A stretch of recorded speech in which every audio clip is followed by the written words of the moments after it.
exclusive summer camp by Tactopus brings to you Jazzy Juicer. All you will need: 1 small lemon or any other citrus fruit, a squeezer or your hands will do too, a knife to cut the fruit, 2 teaspoons sugar, 1 teaspoon salt, and a spoon to stir it all together in 2 glasses of water. Are you ready with all the ingredients? Let's get started. First, let's cut the lemon into 2 halves. Please do ask your parents for help if you're too young to do this.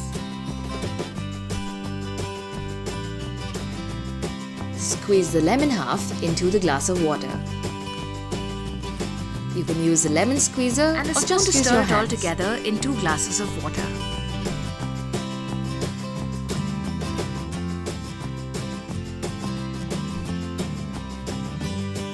Add 2 teaspoons of sugar, some salt to taste. Once done, stir it all together.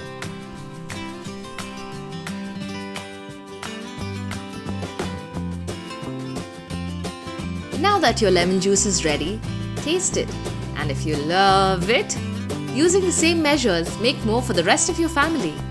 You are now officially a Jazzy Juicer. Take a video or a selfie and tag us. Follow, like, comment and share.